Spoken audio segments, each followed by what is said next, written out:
Bonjour à toutes et tous. On va commencer d'abord avec la prise de parole de Magali Thibault, qui est vice-présidente en charge des solidarités et de la santé. Merci d'être là.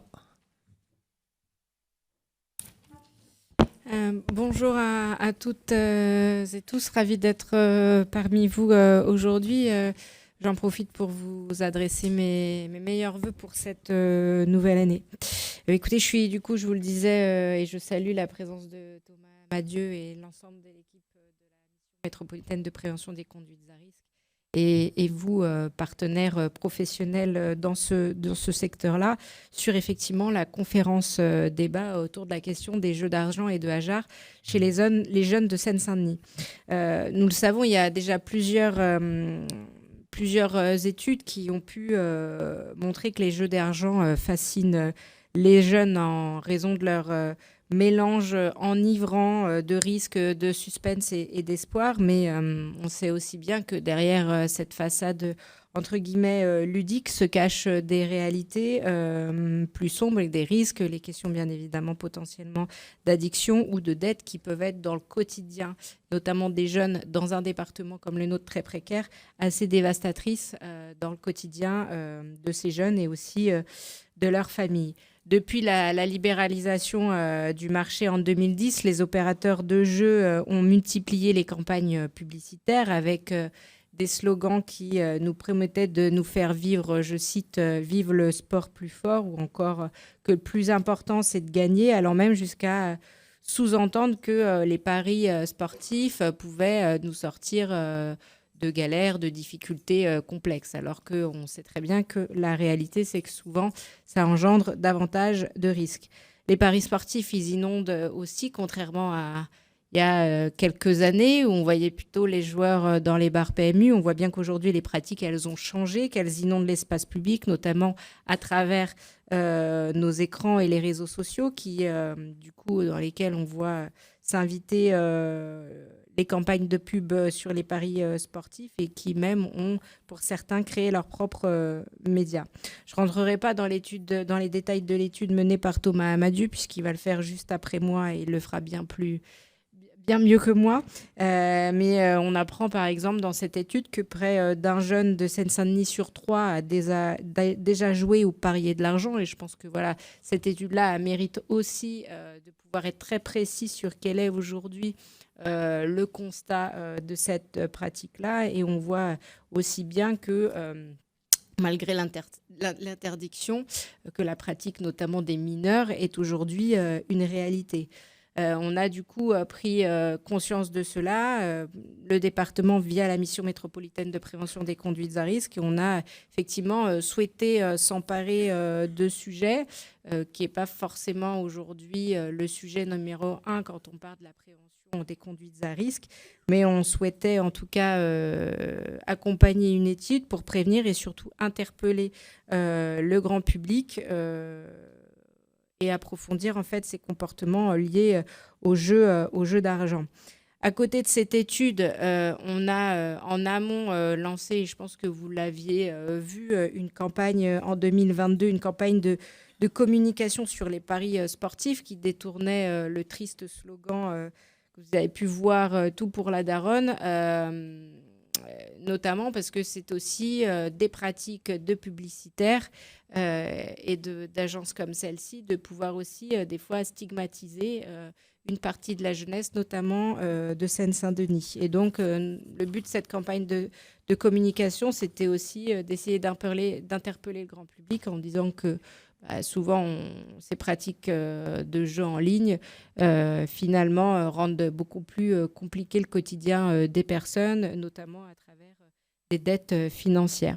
Plus récemment, on a aussi inauguré dans notre espace Tête-à-Tête, qui est un centre de ressources à destination des jeunes situé à Rosny-sous-Bois, notre nouvelle exposition qui s'intitule Cache-Cache, la fâche cachée des jeux d'argent et de hasard, et qui offre aux professionnels et aux jeunes un outil de prévention pour qu'ils comprennent les rouages des pratiques des jeux d'argent et de hasard, tout en apprenant à en déjouer les pièges. L'idée, c'est pas de dire interdisons tout, puisqu'on sait que ce n'est pas la réalité, mais c'est bien effectivement de prévenir notamment les jeunes des méfaits et des risques potentiels. Donc je vous invite à aller voir aussi cette exposition-là pour vous outiller.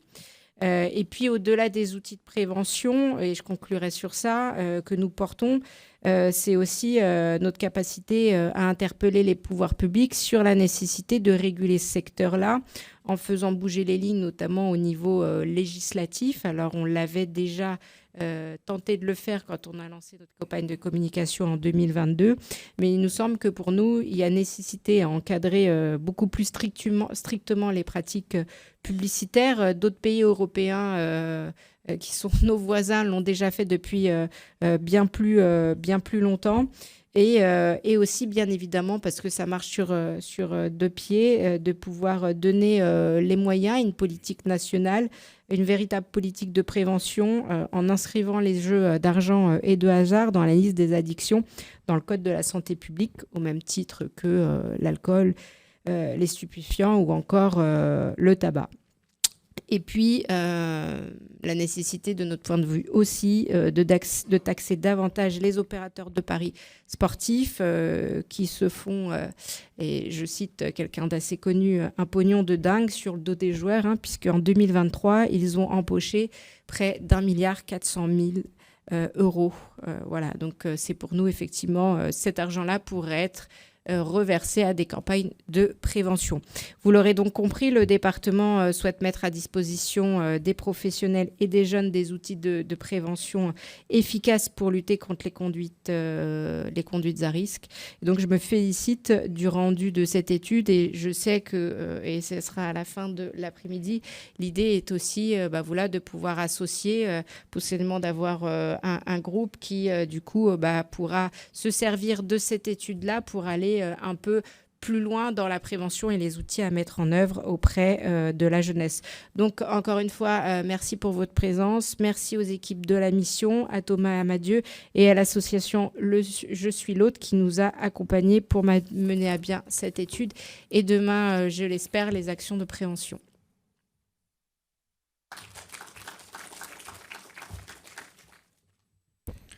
Avant de laisser la parole à Thomas, juste vous redire un petit peu dans quel contexte s'inscrit cette étude-là. Comme Magali Thibault l'a rappelé, dans un premier temps, il y avait d'une part le matraquage publicitaire des opérateurs de jeux qui ciblaient notamment les jeunes des quartiers populaires dans leur iconographie, dans les personnes qui étaient mises en scène et dans les messages parfois qui étaient véhiculés. Il y avait aussi, du côté de la MMPCR, il y avait aussi le fait d'être interpellé parfois par un certain nombre de professionnels qui nous disaient que c'était la thématique des jeux d'argent et de hasard, pas simplement des paris sportifs. C'était un sujet auquel ils étaient confrontés de la part de groupes de jeunes qui pouvaient par exemple se mettre à plusieurs pour économiser de l'argent et jouer ensemble en espérant gagner le jackpot. Donc on avait ces interpellations-là aussi qui nous ont fait nous poser des questions et nous dire que peut-être il y avait un sujet à creuser, à travailler. Et puis plus largement, ça s'inscrit aussi dans une réflexion qu'on mène à la MMPCR sur le rapport des jeunes et à l'argent, plus globalement.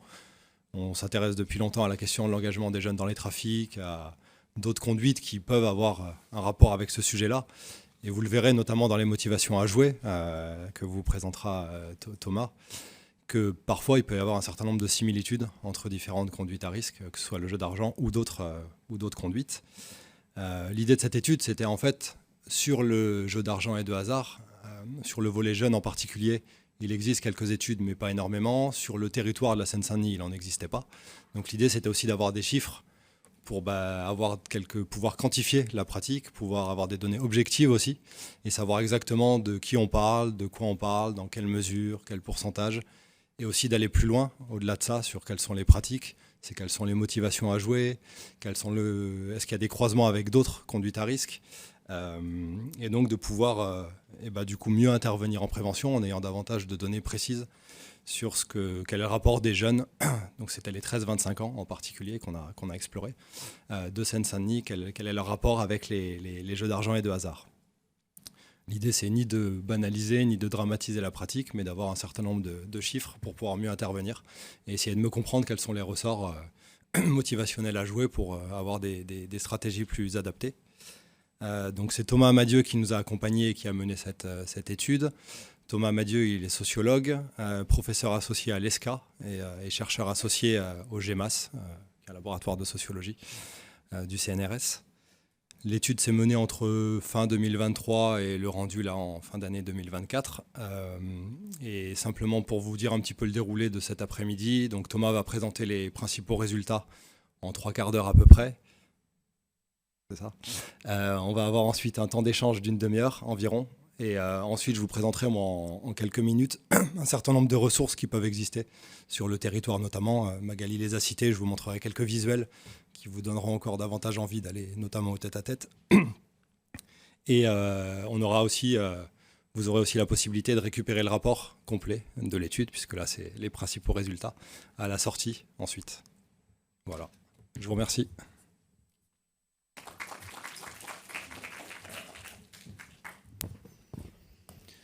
Alors, bonjour à toutes et à tous. Je suis très heureux d'être ici. Merci à la MMPCR pour cette opportunité de présenter les résultats de cette enquête qui est une œuvre collective. Je pense que c'est important de le souligner, hein, puisque voilà, il y avait cette commande de mener une étude que j'ai mené, mais j'ai pu compter sur le soutien d'un certain nombre de personnes et notamment de l'espace tête-à-tête. Je vais revenir là-dessus. Alors, merci à Magali Thibault aussi pour cette présentation du contexte. Je pense que c'est important de rappeler que cette enquête, elle s'inscrit dans un contexte de libéralisation, ça a été souligné, et au fond d'intensification de l'offre de jeux au cours des dernières années, des dernières décennies même, en particulier depuis 2010. Donc on a cherché à comprendre, on a développé une enquête donc, avec une méthodologie qui avait, comme l'a rappelé Manuel, pour objectif à la fois de quantifier, donc d'avoir une mesure de ce qui se passe réellement en Seine-Saint-Denis, quelles sont les pratiques. Donc on a développé un volet quantitatif à travers une enquête par questionnaire qui était menée auprès d'un échantillon représentatif sur les critères d'âge et de sexe de l'ensemble de la population des jeunes de 13 à 25 ans qui vivant en Seine-Saint-Denis. L'idée et l'originalité, ça c'est une des originalités de cette étude, c'est de commencer à 13 ans. Donc on a un certain nombre d'enquêtes menées dans d'autres contextes, en contexte national par exemple, qui ont été menées auprès des 15-17 ans par exemple, ou des 17 ans. Là, la particularité, c'est qu'on a une population donc on commence à 13 ans. Donc on a une mesure de ce qui se passe chez les très jeunes adolescents. Donc ça, c'était intéressant pour nous d'avoir ce type de données. Le questionnaire a été mené, c'était un questionnaire auto-administré qui était assez long pour les jeunes. Donc il y a une dimension comme ça assez impliquante hein, pour le jeune d'avoir réussi à aller au bout de cette enquête, mais c'était pour nous intéressant d'explorer toutes les dimensions, un certain nombre de thématiques qui nous paraissaient importantes, et je vais revenir là-dessus, donc je vous les détaille pas. Donc ça, c'était pour le volet quantitatif. On pourra, dans les questions-réponses, hein, si vous voulez plus de détails, je vous les donnerai. Et puis par ailleurs, on avait un volet qualitatif qui là pour le coup, ce qui nous intéressait à travers des entretiens collectifs, donc des focus groups, ce qui nous intéressait, c'était de pouvoir explorer davantage les significations sociales qui étaient données par les jeunes, quelles étaient leurs représentations des jeux d'argent, quel type de discussion pouvait s'engager entre jeunes autour de la pratique. Est-ce que c'était banalisé? Est-ce que c'était condamné moralement? Quelles étaient les normes perçues? Et quel était le rapport aussi à la publicité? Donc voilà les dimensions principales. Donc je vais vous présenter les principaux résultats. Je pense que dans le document que vous recevrez en fin de conférence, vous aurez beaucoup plus de détails. Et, je pense que certaines dimensions, je ne vais pas les aborder, mais je vais essayer vraiment de focaliser le propos là, de cette présentation sur les principaux résultats. Alors la première chose qui est intéressant de souligner, ça a été rappelé, le chiffre a été rappelé par Magali, c'est l'expérimentation de jeu. Alors, on a un jeune âgé de 13 à 25 ans sur 3 qui a déjà joué à des jeux d'argent. Donc ça, c'est vraiment l'expérimentation. Donc ça donne une idée de la proportion. Elle est plus importante chez les hommes que chez les femmes. Donc 43% des jeunes hommes, de 13 à 25 toujours, ont déjà expérimenté, contre 21% chez les femmes. Donc une pratique qui est plus davantage masculine que féminine. Et on va y revenir. On a également exploré la question de la pratique dite à risque. Et je reviendrai sur ces catégorisations, mais pour vous donner un ordre de grandeur d'emblée, on a 1 joueur sur 5 qui a une pratique de jeu qui pourrait être considérée comme dite problématique, c'est-à-dire qu'il y a un risque qui est modéré ou excessif. Je reviendrai là-dessus. Et là encore, on a sur cette question-là, on a des différences entre hommes et femmes, et avec une pratique à risque qui est plus répandue chez les jeunes hommes que chez les femmes. Alors, ce qui est intéressant aussi pour nous, c'est de savoir quels sont les jeux expérimentés par les jeunes. Et là, on a, dans cette enquête, fait le choix d'embrasser assez largement cette question des jeux d'argent. Parce que la définition légale du jeu d'argent, finalement, elle ne recouvre pas exactement la réalité sociale, sociologique des jeux d'argent tels qu'ils sont pratiqués. Et donc de façon croissante, on va observer des formes de jeu qui sont un peu hybrides entre des pratiques financières, qui sont un peu à la croisée avec également les jeux vidéo. Donc on a de nouvelles formes d'hybridation entre les jeux d'argent. Alors, quels sont les jeux expérimentés par les jeunes? Principalement, ce sont les jeux de grattage qui arrivent en première position. Ça, c'est pas vraiment fondamentalement une surprise comparé à d'autres enquêtes. Les loteries, qui sont aussi pratiquées. Et puis, arrivent en 3e position les paris sportifs. On verra que les paris sportifs sont davantage pratiqués chez les hommes que chez les femmes. On reviendra là-dessus. Donc, ça, ce sont les 3 principales formes de jeux d'argent. Ensuite, de façon un peu plus surprenante, et ça c'était un des intérêts de cette enquête, c'était d'explorer qu'est-ce qui se passe dans les jeux vidéo. Donc tout ce qui est loot boxes, tous les paris qui sont inclus dans des jeux vidéo, en fait, sont pratiqués par un nombre important de jeunes, et en particulier par les adolescents, par les mineurs, par les plus jeunes. Viennent ensuite les paris sur les crypto-monnaies. Là, ça nous a aussi assez surpris de constater que ce sont des pratiques qui sont quand même assez importantes et plutôt généralisées. Et puis ensuite, des pratiques un peu moins fréquentes, mais néanmoins assez frappantes, comme les casinos. Il faut savoir qu'en Seine-Saint-Denis, on n'a pas de casino physique, donc il faut se déplacer si on veut jouer en casino physique, mais on peut. Et les casinos en ligne sont interdits en France. Donc il y a pour une part de jeux en ligne qui se fait sur des plateformes illégales, et puis une part de casino qui peut se faire pendant des vacances ou qui peut se faire à d'autres occasions.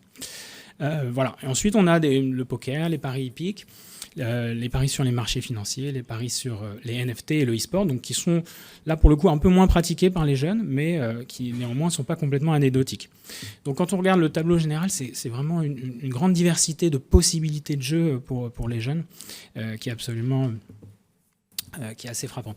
Alors si on regarde dans le détail ce qui se passe sur différentes dimensions, notamment sur le sexe, on s'aperçoit qu'on a des différences importantes entre hommes et femmes. Donc les jeunes hommes vont être alors, ils vont pratiquer davantage toutes les formes de jeu. Hein. Globalement, il n'y a pas de forme de jeu qui soit plus féminisée mais en revanche, ce dont on s'aperçoit, c'est que les jeunes hommes vont avoir une prédilection pour les paris sportifs. Un jeune homme sur 5 a misé de l'argent dans les paris sportifs, contre seulement 2% des jeunes femmes. Donc là, on a une différence très importante. Pour d'autres formes de jeux, c'est un peu plus équilibré, comme les jeux de grattage, qui vont être également très pratiqués par les jeunes femmes. Un autre aspect intéressant de l'enquête, c'est de montrer que les jeunes hommes vont être davantage omnivores, c'est-à-dire qu'ils vont consommer différentes formes de jeux, en moyenne 2,6 jeux différents. Et on a des jeunes qui vont consommer bien plus de jeux différents, donc qui vont pratiquer des formes de jeux beaucoup plus différentes. En termes d'âge, on avait aussi, on a distingué dans l'échantillon 2 types, finalement. D'un côté, les jeunes adultes, ceux qui ont plus de 18 ans, les 18-25 ans, et puis les jeunes adolescents, les 13-17.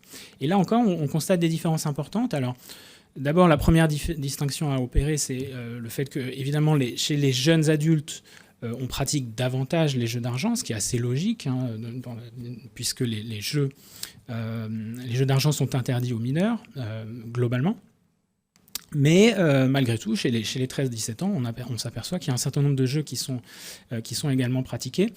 Et en particulier, tout ce qui concerne les paris inclus dans les jeux vidéo qui sont très pratiqués par les plus jeunes.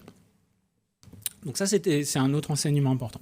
Une autre dimension qu'on a cherché à explorer, c'est la question du milieu social. Alors chez les jeunes, comme on a un échantillon de 13 à 25 ans, on a des situations sociales qui sont très diverses, puisque une bonne partie de l'échantillon est composé, beaucoup de jeunes sont en fait encore en études. Néanmoins, on a pu, notamment à travers la profession du père, identifier quel était l'impact finalement du milieu social d'origine sur la pratique. Et on s'aperçoit que en fait, les enfants d'ouvriers vont expérimenter davantage les jeux d'argent et de hasard que les jeunes issus dont le père est profession intermédiaire ou artisan ou cadre. Donc on a un effet comme ça du milieu social. Cet effet du milieu social, on l'observe aussi quand on regarde la profession des jeunes qui sont actifs eux-mêmes. Donc on s'aperçoit qu'il y a un effet du fait d'entrer dans la vie active. C'est-à-dire qu'un jeune actif, généralement, il va expérimenter les jeux d'argent dans des proportions plus importantes, ce qui signifie que en fait, le fait en soi d'entrer dans la vie active peut inciter, est une forme d'incitation. En tout cas, on a ces ressources, on a des ressources qui sont propres aux jeunes et qui lui permettent de s'adonner aux jeux d'argent.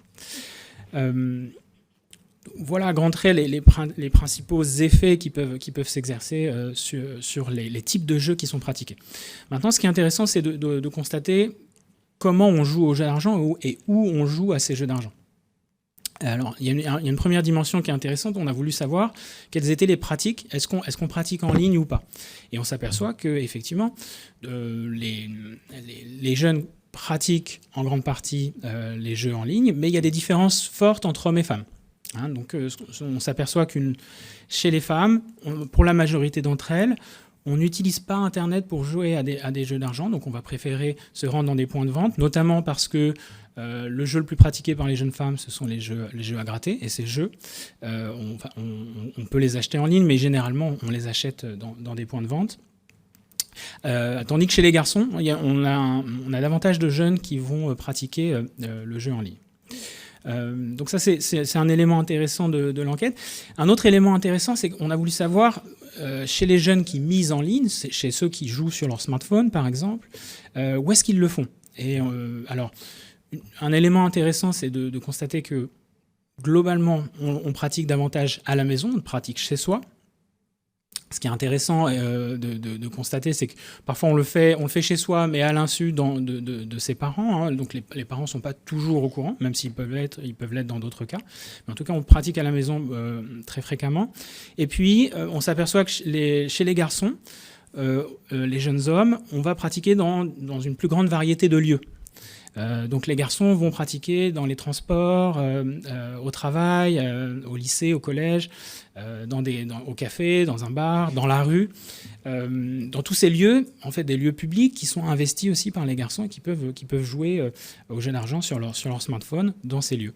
Alors que chez les jeunes femmes, en fait, elles ont tendance à se détourner de ces lieux pour le jeu. Donc ça, c'est intéressant comme en termes de pratique, cette dimension genrée des usages des jeux d'argent. Sans doute que les transports ne sont pas perçus forcément comme un lieu où on peut s'adonner aux jeux d'argent pour les jeunes femmes.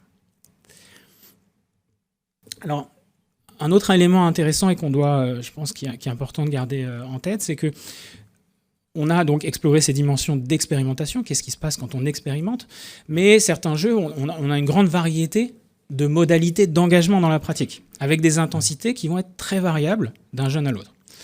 Alors, ce qu'il faut d'abord noter, c'est que, d'une façon générale, la plupart des jeunes vont avoir tendance vont consacrer un nombre d'heures assez faible aux jeux d'argent, puisqu'on observe que 66% des jeunes joueurs en fait vont consacrer moins d'1 heure par semaine. Donc on peut considérer que d'une certaine façon, globalement, de façon majoritaire, le nombre d'heures qui est consacré au jeu est assez limité. Néanmoins, on a une fraction qui ne va pas être négligeable du tout, de jeunes qui vont consacrer un nombre absolument considérable d'heures par semaine aux jeux d'argent. Si on regarde, on peut faire une focale par exemple sur les 9% de jeunes qui vont consacrer plus de 20 heures, qui déclarent consacrer plus de 20 heures par semaine, ce qui est absolument considérable. Et on reviendra sur ce profil de joueurs qui doit nous alerter. Mais donc une grande variété d'usages. Ce qui souligne aussi, on a comparé aussi dans le questionnaire, on avait également des questions sur les usages des réseaux sociaux notamment. Et on constate que sur les réseaux sociaux, on va avoir tendance à les jeunes vont consacrer davantage d'heures aux réseaux sociaux. Mais il y a une interaction entre l'utilisation des réseaux sociaux, on va le voir, et la pratique de jeux d'argent, puisque sur les réseaux sociaux, c'est aussi là qu'on va explorer les paris qu'on peut faire, qu'on va préparer ces sessions de jeu, qu'on va échanger sur les gains, sur les pertes, qu'on va échanger sur les jeux d'argent en général. Donc il y a une interaction entre les deux, mais en tout cas, c'est une dimension importante, donc de grande variabilité.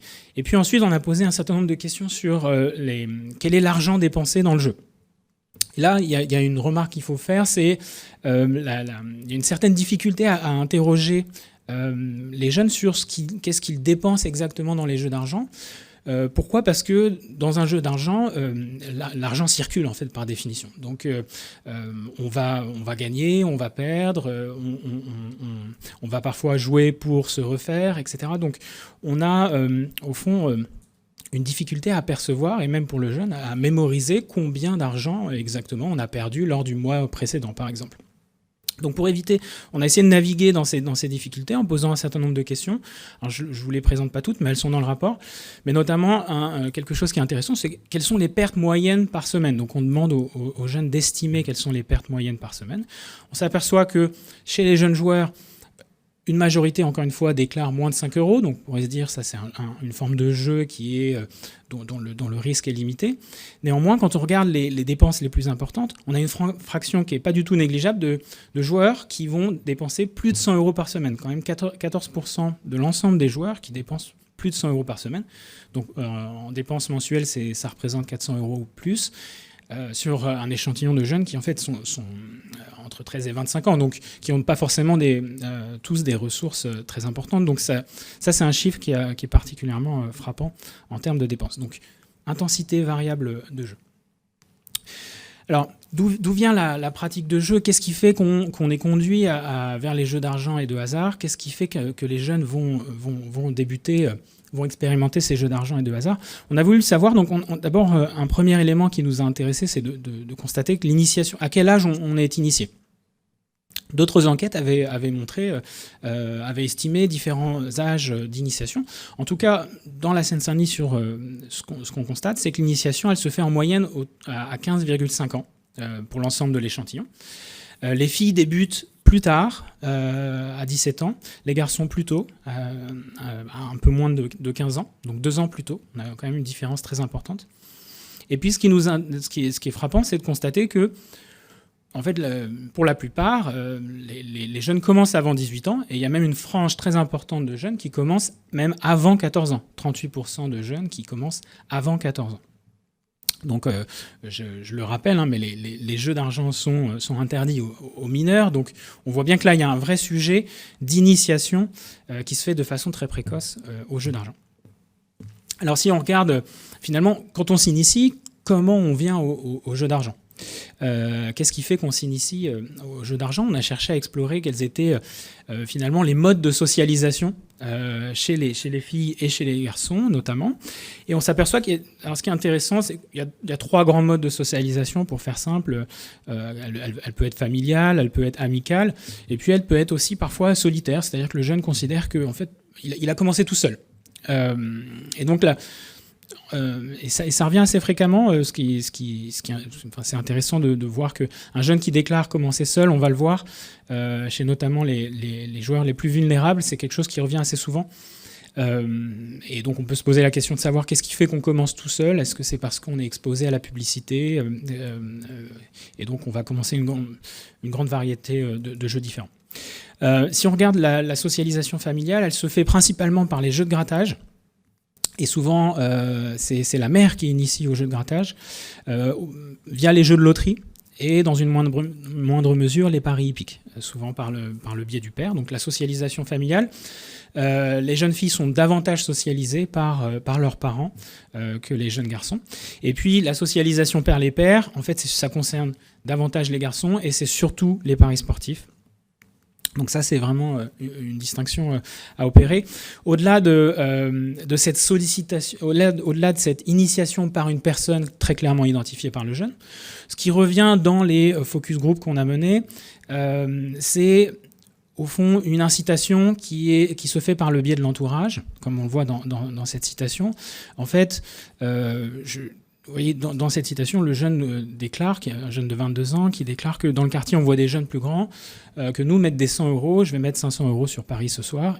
Et il revient le lendemain, il dit, j'ai gagné 1500, 1200. Et nous, on se dit, depuis petit, ça nous a incités. Il nous répétait de ne pas le faire, mais il savait qu'au final, on allait le faire. Donc ça, c'est intéressant de voir que, au-delà de la question de l'initiation par une personne identifiée, il y a vraiment cette question du constat que l'entourage pratique, même si l'entourage, et en dépit des recommandations de ne pas le faire, c'est quelque chose qui est fortement incitatif. Et ça, les jeunes, généralement, l'identifient. Ils voient bien qu'il y a l'envie de tester, de faire comme les autres. Alors, avant d'aller plus loin dans la présentation, il est important de souligner qu'on a cherché à établir une typologie des différents niveaux de pratique. Donc les jeunes ne pratiquent pas tous avec la même intensité. Donc il faut bien distinguer les jeunes qui sont abstinents. On va le voir dans les résultats que je vais vous présenter.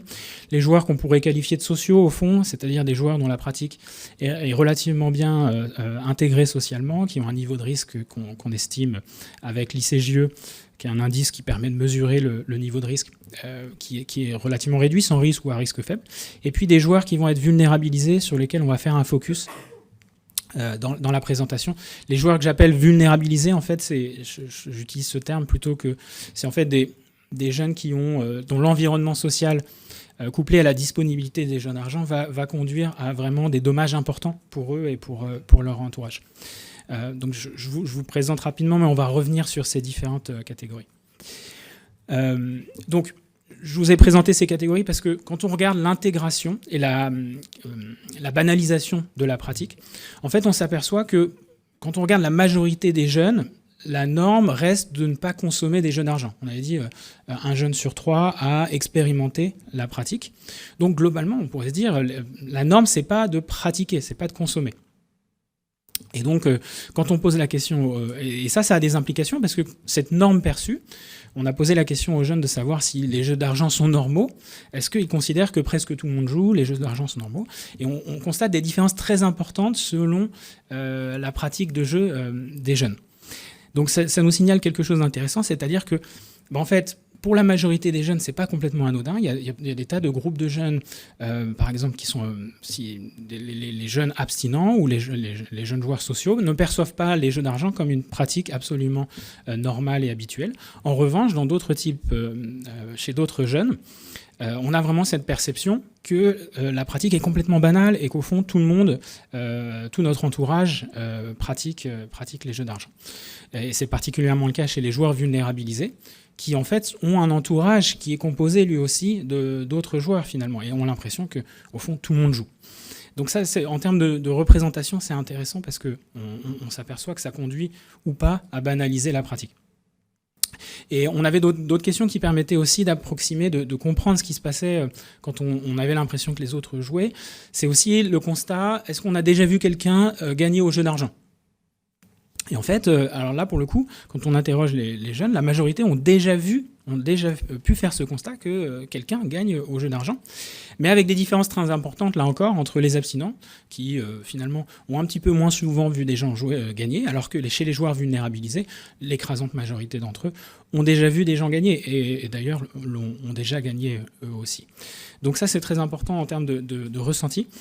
Et puis il y avait aussi une question sur la question de la pratique religieuse. Est-ce que on a le sentiment que, au fond, la pratique est condamnable moralement, ou est-ce qu'au contraire elle est acceptable, et là on avait des résultats un petit peu ambivalents, avec à la fois la religion qui peut être un facteur d'abstinence, qui peut donner le sentiment que au fond c'est interdit, donc il faut surtout pas y jouer, ou au contraire peut dans certains cas n'est pas forcément protectrice et peut conduire à des pratiques à risque. Donc on a un double effet qui peut être un peu ambivalent. Et donc chez certains joueurs vulnérabilisés, on a des façons de contourner cet interdit moral qui est perçu, qui est bien ressenti par les joueurs, mais avec différentes techniques de marquage symbolique de l'argent, de se dire qu'on va l'utiliser différemment, etc. Et donc, si ces éléments de verbatim nous permettent un peu d'explorer cette dimension. C'est-à-dire que l'argent du jeu, qu'est-ce que c'est cet argent du jeu ? Parfois, il est perçu comme pas complètement anodin par les joueurs eux-mêmes. C'est-à-dire que l'argent du jeu, certains vont dire, il est destiné à être sale, donc il va être dépensé différemment. Il va être dépensé dans de la nourriture, des habits, mais ça reste pas bien. Donc, on le voit bien, il y a cette idée d'une pratique qui n'est pas complètement anodine, même chez les joueurs eux-mêmes.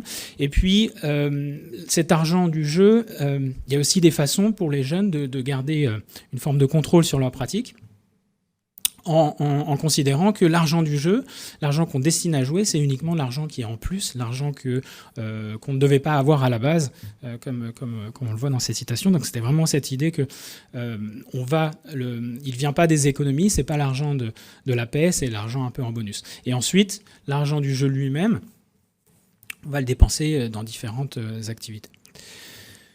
Alors, maintenant, on va aborder la question des motivations, parce que c'était une des dimensions essentielles qu'on voulait comprendre. C'est vraiment de savoir qu'est-ce qui fait qu'est-ce qui pousse à jouer, et quels sont exactement les ressorts motivationnels. Alors, pour faire simple, on a 5 grands leviers, 5 grands types de motivation. On va avoir tout ce qui concerne les motivations de nature financière, qui sont les plus importantes, assez logiquement, mais c'est un point néanmoins qu'il faut souligner, c'est-à-dire qu'un jeu d'argent, les jeux d'argent et de hasard sont avant tout des jeux d'argent. Qu'est-ce qui motive à jouer ? C'est donc cette motivation financière. On va voir que la motivation financière, c'est pas la même pour les garçons et pour les filles. Chez les jeunes femmes, il y a vraiment cette idée que le jeu d'argent, ça peut permettre de changer de vie. Donc c'est vraiment cette idée que le jeu peut à un moment donné être une forme d'échappatoire. C'est peut-être aussi ce qui fait qu'on va être attiré, les jeunes femmes vont être attirées par des jeux de loterie ou des jeux à gratter qui laissent un peu espérer des sommes très importantes. Et donc c'est une sorte d'horizon dans lequel on peut s'échapper et se dire peut-être qu'on va vivre une vie différente. Chez les jeunes hommes, c'est un peu différent. La motivation financière est là encore essentielle, mais il y a cette idée de gagner de l'argent rapidement qui revient très fréquemment.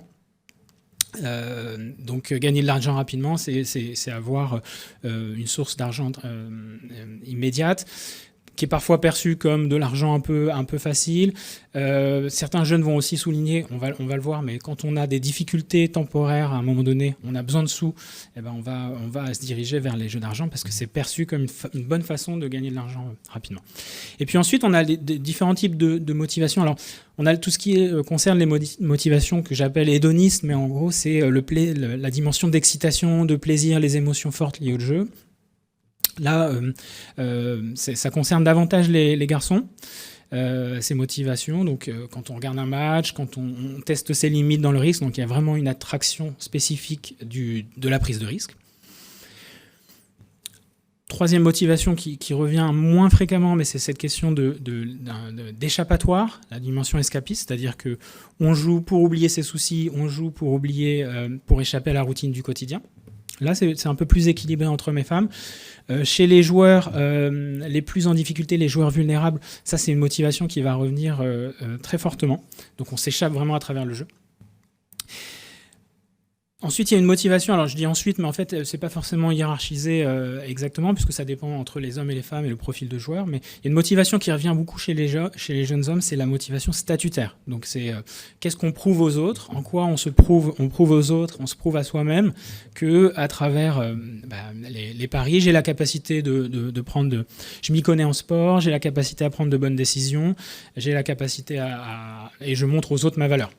Donc vraiment cette dimension, on le voit là sur la question de montrer aux autres sa valeur, ça revient très souvent près d'un jeune garçon sur 3. Chez les jeunes femmes, ça revient pas du tout. Donc c'est pas du tout un enjeu, c'est pas du tout les mêmes enjeux. En tout cas de susciter la reconnaissance par ses pairs. Et puis enfin, cette dimension de sociabilité, là encore, est assez différente, puisque chez les jeunes femmes, c'est plus fréquent.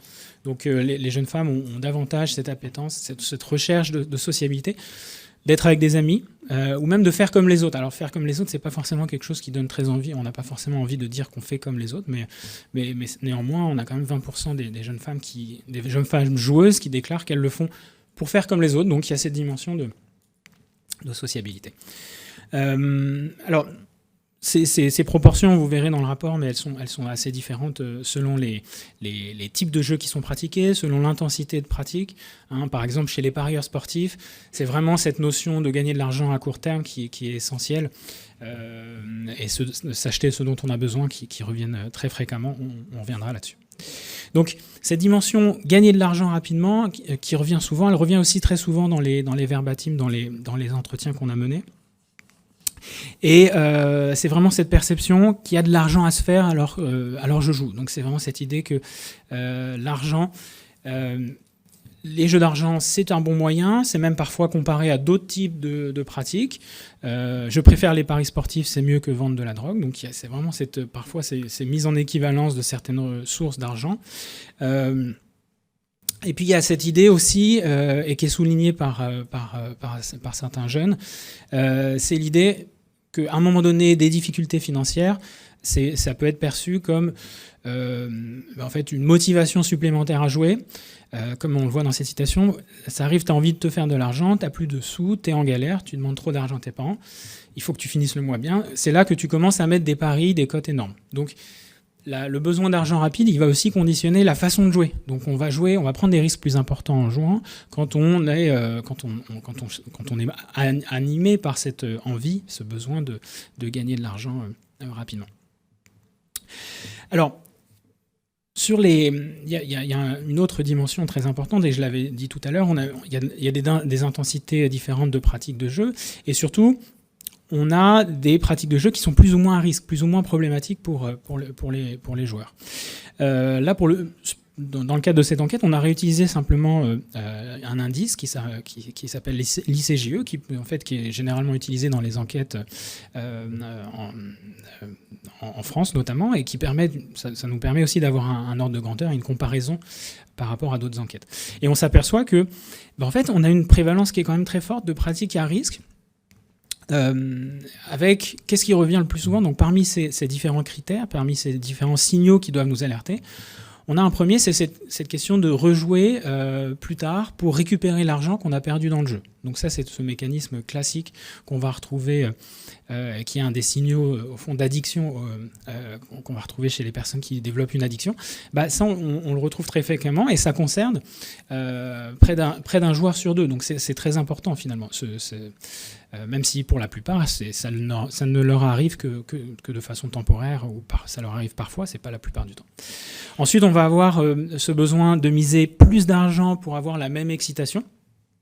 Donc ça, c'est encore un critère important, c'est-à-dire que ça rejoint cette motivation hédoniste. On joue pour le plaisir, on joue pour l'excitation, et on a besoin à un moment donné de commencer à miser davantage, de prendre plus de risques, parce que c'est ce qui procure du plaisir. Et là encore, on voit que c'est dans des proportions très importantes. Viennent ensuite d'autres critères, je ne vais pas tous vous les présenter, vous les aurez en détail, mais il y a la question de miser plus d'argent, de ressenti du joueur. Le jeune ressent que le jeu cause des problèmes.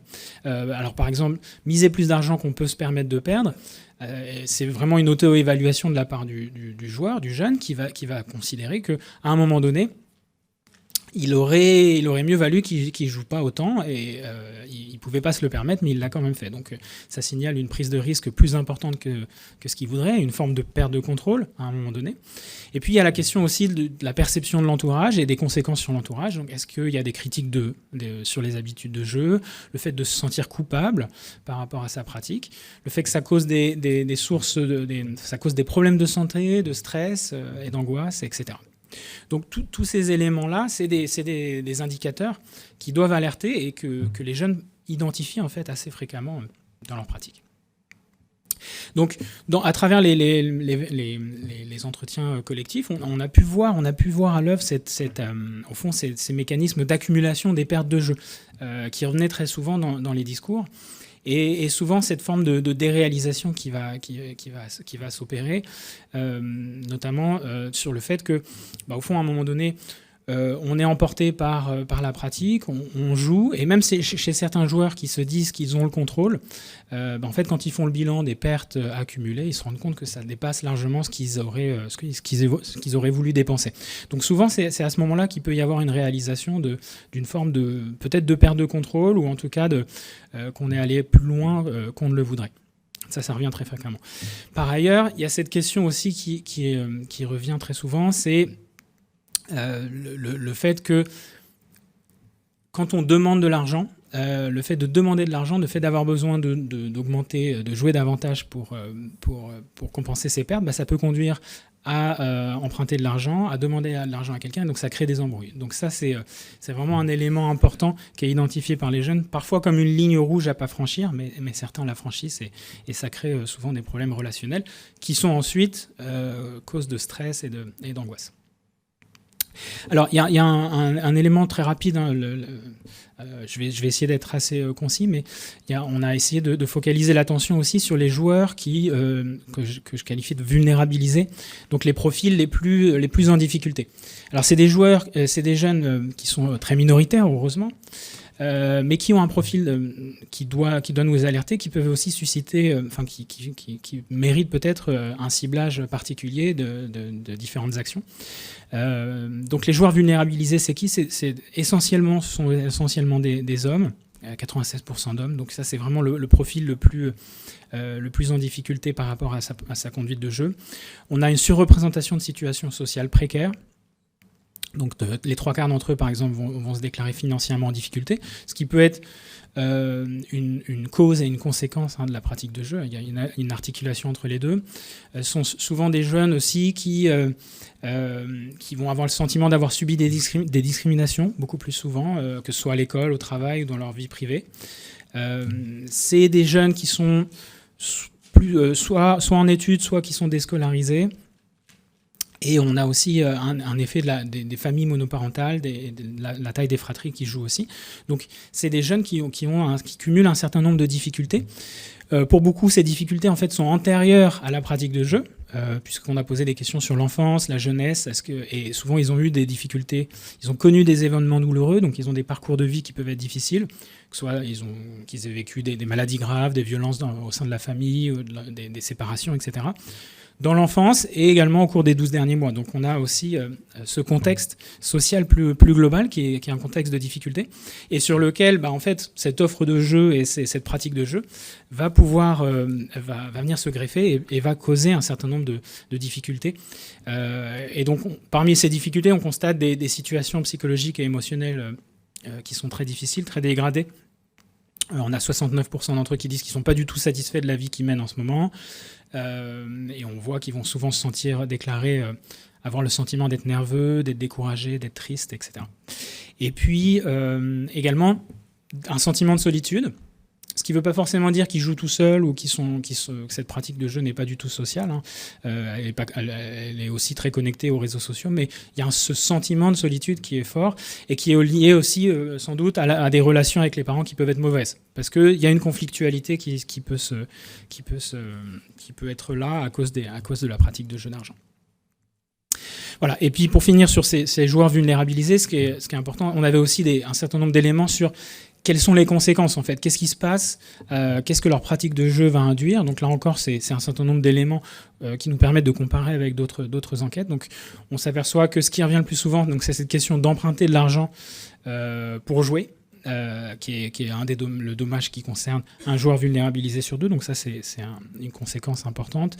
Les idéations suicidaires, le fait de penser au suicide qui est aussi revient très fréquemment, des problèmes relationnels, du stress à soi et à son entourage, et puis parfois des activités délictuelles, donc comme le fait de faire des chèques sans provision, de prendre de l'argent qui ne nous appartenait pas, des actes illégaux. Ça revient aussi souvent dans les conséquences potentielles, dans les conséquences qui sont mentionnées par les joueurs eux-mêmes. Donc là encore, on parle uniquement des joueurs vulnérabilisés. C'est vraiment d'une certaine façon la pointe la plus en détresse chez les joueurs, mais néanmoins, même si c'est 2,7% de l'ensemble de l'échantillon, c'est quand même, ça représente, si on extrapole à l'ensemble de la Seine-Saint-Denis, c'est plus de 7000 jeunes potentiellement. Donc c'est très important.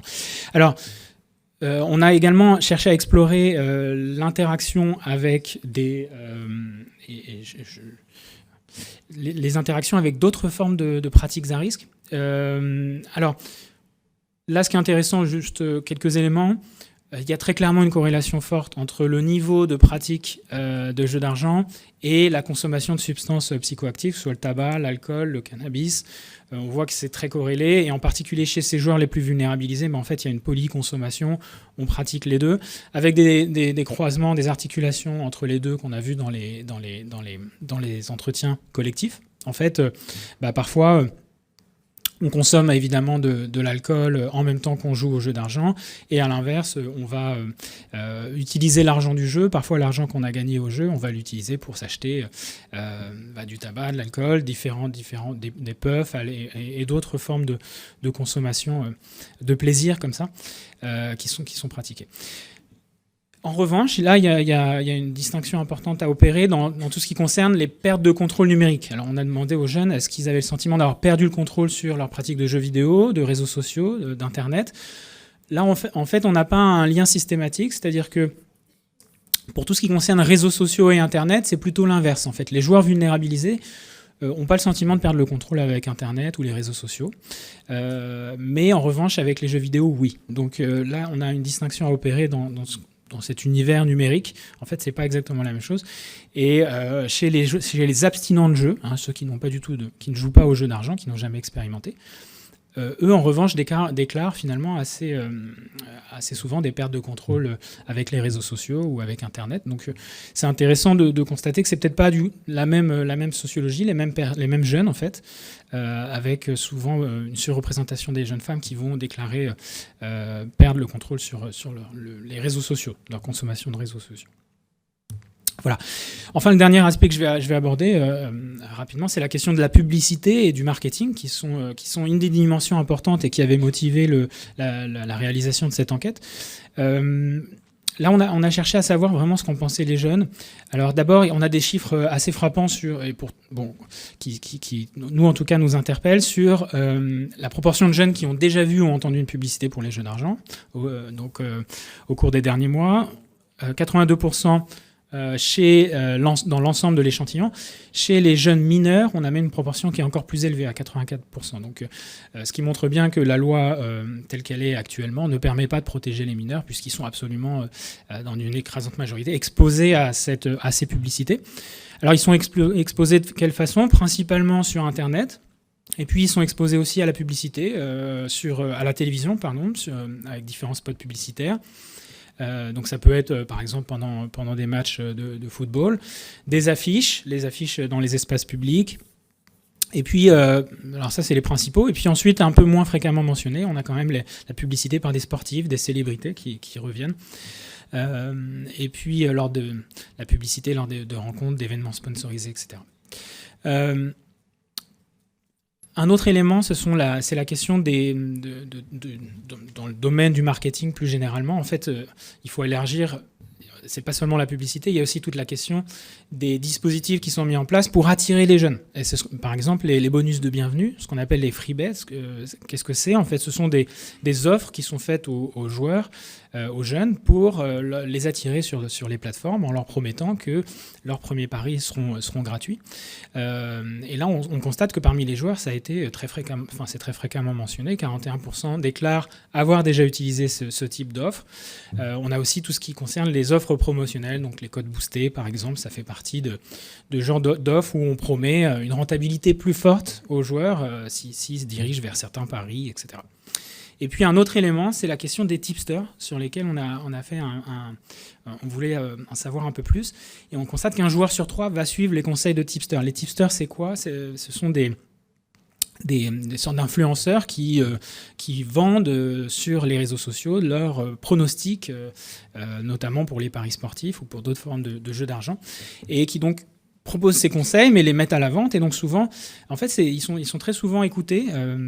Et donc ils ont un rôle très important en termes de... ils jouent vraiment un rôle d'influence important auprès des jeunes. Alors sur la question de l'influence de ces publicités, de ce marketing en général sur les jeunes, on a une proportion, on a environ un jeune sur 5 qui va déclarer qu'il a déjà eu envie de jouer après une publicité. Néanmoins, si on regarde le niveau de pratique chez les joueurs vulnérabilisés, donc chez les joueurs qui ont la pratique la plus intensive, ils vont être beaucoup plus nombreux à déclarer que la publicité leur donne envie. Donc, ce qui montre bien qu'il y a cette incitation, en fait, elle est particulièrement problématique pour ceux qui sont déjà des joueurs et qui ont déjà un sujet autour de leur pratique et des difficultés à garder le contrôle. Enfin, une dimension importante, c'était la question de savoir qu'est-ce que les jeunes en pensent eux-mêmes. Parce que souvent, on propose effectivement on se demande est-ce qu'il faudrait plus ou moins, est-ce qu'il faudrait pas moins de publicité. En fait, les jeunes eux-mêmes ont le sentiment qu'ils sont mal protégés. 82% des jeunes vont déclarer qu'il y a trop de publicité pour les jeux d'argent.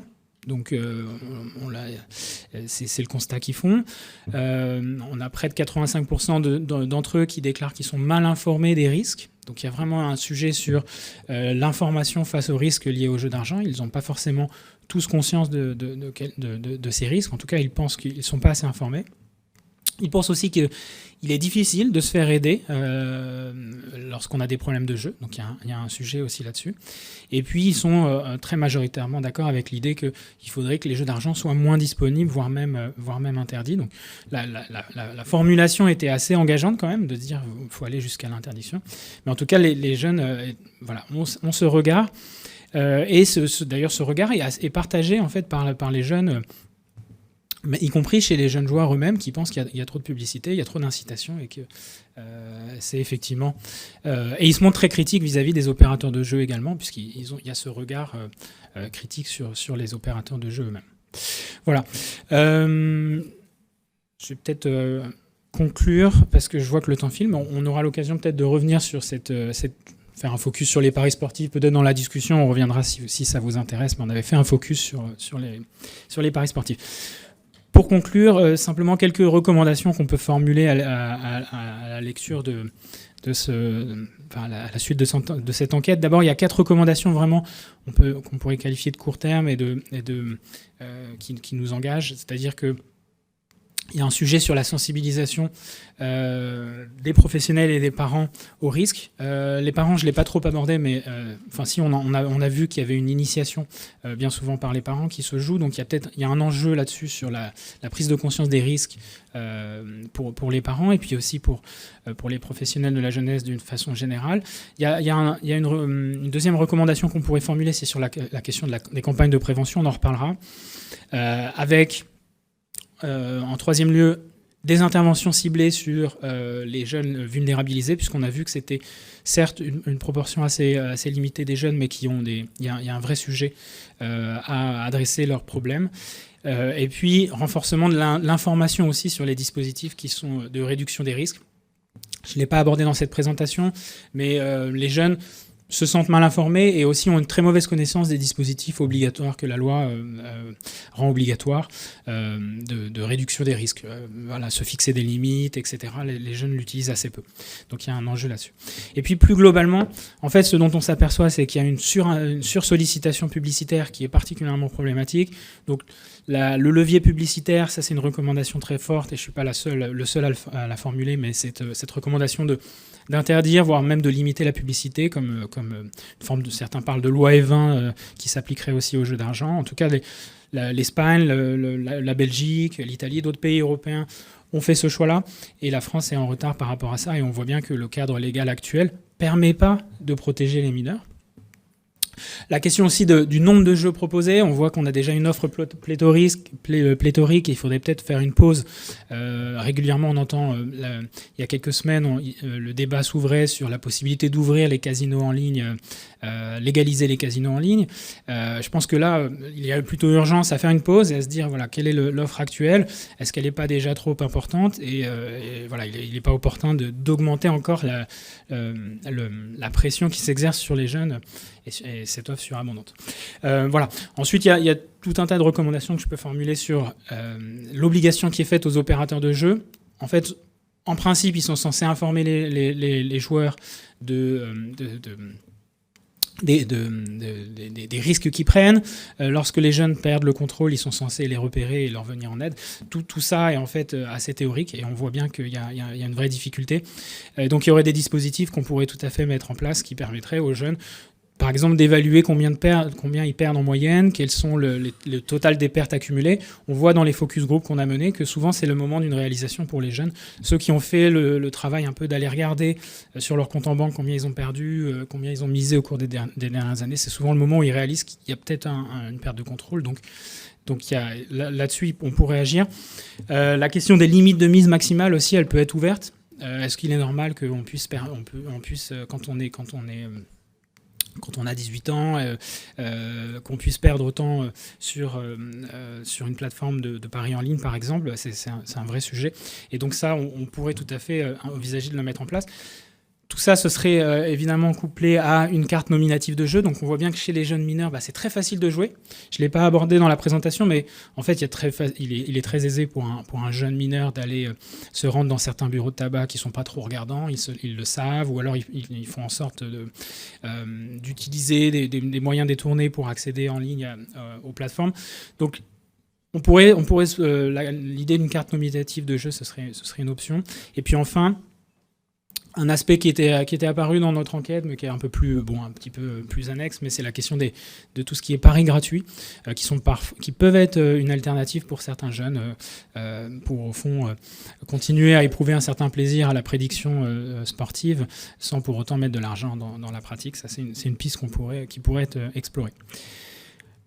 Voilà, je vous remercie pour votre attention, et puis je vais être très curieux de voir vos questions.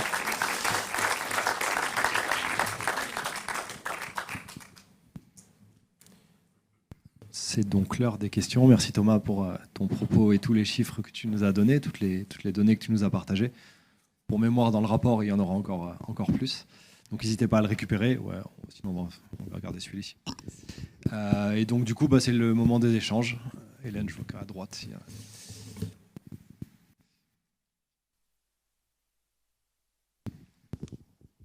Demi-heure à peu près pour Bonjour à tous, je m'appelle Caroline Petruzzi, je suis créatrice de jeux de société et pas forcément des jeux pour apprendre, enfin des jeux pour gagner, mais plutôt des jeux pour apprendre. Pour moi, le jeu, c'est l'interaction stratégique, donc c'est une façon de faire des mises en situation, c'est pas forcément pour gagner. Donc en fait, déjà, je pense qu'il faut qu'on repense qu'est-ce que c'est que le jeu, parce que le jeu, c'est aussi... Vous m'entendez ? Donc déjà, le jeu, il peut y avoir des jeux qui ont des conséquences très positives pour la jeunesse.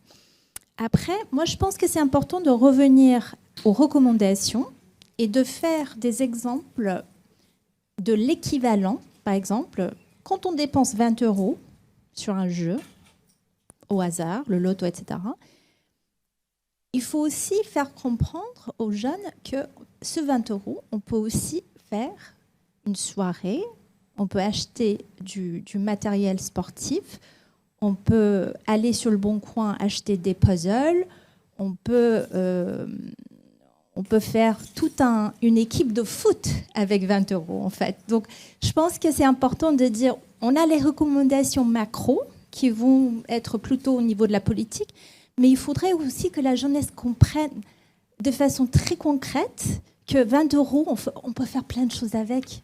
Et donc, entre le choix de mettre 20 euros et de peut-être développer des addictions et des comportements qui vont ensuite donner lieu à des comportements encore plus graves, je pense que c'est important de faire comprendre qu'en fait, ils ont le choix. Et donc, mettre son argent dans le jeu, ils peuvent aussi très bien investir dans des projets, même petits, qui vont tendre à créer la communauté et le lien social. Donc moi, ce serait ma recommandation pour je ne sais pas si c'est trop tard pour votre rapport, mais en tout cas pour la communication sur le projet. Merci pour votre intervention. Juste pour préciser, on n'a peut-être pas été assez clair, mais à la MMPCR notamment, on croit beaucoup à la vertu du jeu. Et on a tout un espace pédagogique où on prête des outils, on appelle ça des outils pédagogiques, nous, mais il y a beaucoup qui prennent la forme de jeu, où l'idée, c'est justement que les jeunes et les moins jeunes partagent à travers le jeu un certain nombre de débats, d'échanges, de moments collectifs. Et par ce biais-là, c'est aussi par ce biais-là que nous, on voit la prévention. Donc on est d'accord avec vous sur le constat. Après, sur la recommandation, c'est un petit peu la proposition qu'on va faire en fin de conférence, que de travailler avec un groupe de professionnels à réfléchir aux alternatives qui peuvent être proposées aux jeunes, à quel outil de prévention adapté on peut aussi créer tous ensemble. Est-ce qu'il y a une question, une autre intervention ? Bonjour, Catherine Bertram, je suis assistante sociale scolaire. J'ai une question, moi, très naïve. Il y a quelques spots de pub disant que quand on a moins de 18 ans, on ne joue pas. Mais je les trouve assez timides par rapport à toute la pub dont on peut être mitraillé, notamment sur Internet. Vous nous avez dit en début d'intervention que les jeux avaient rapporté 1,4 milliard aux opérateurs de jeux. Est-ce qu'on a une idée de combien ça rapportait à l'État ?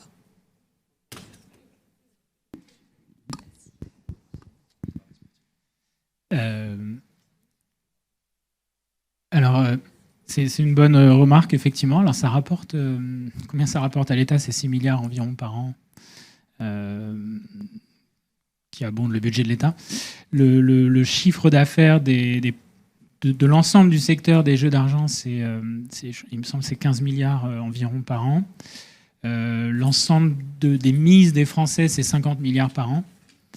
Donc ça, c'est les mises. Voilà, donc c'est un secteur qui représente, qui est effectivement un chiffre d'affaires absolument considérable. Le chiffre qu'on donne jamais, parce qu'on l'a pas en fait, c'est celui du coût social.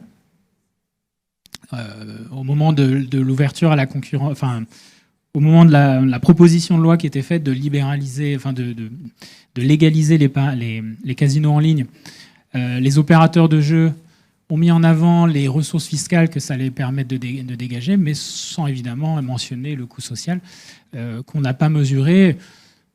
Moi, l'estimation que je me risque à faire à partir de ce qu'on sait dans d'autres pays, c'est que c'est environ 15 milliards par an de coût social. Mais on ne le sait pas vraiment. Il faudrait faire une enquête réelle là-dessus. Et pour le coup, comment ? Alors, bah oui, le coût social, en fait, c'est tout un tas. C'est en fait l'ensemble du coût que ça représente pour la société qu'on peut mesurer. Donc, ça peut être un coût qui va être, par exemple, économique.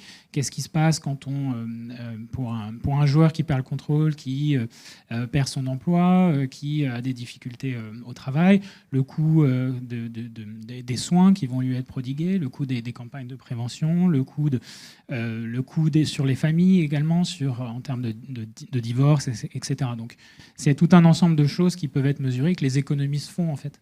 Et vous avez raison de souligner qu'il y a une disproportion qu'on constate dans les publicités entre les publicités de prévention, qui d'ailleurs sont particulièrement problématiques, parce que les publicités de la FDJ qui font la promo, qui sont soi-disant, enfin qui sont censées être de la prévention, en fait brouillent le message sur ce qu'est exactement la FDJ. Et donc parfois, chez certains joueurs, la FDJ, on a le sentiment que c'est aussi un élément c'est des acteurs de prévention ce qui trouble le message. Et en fait, c'est tout.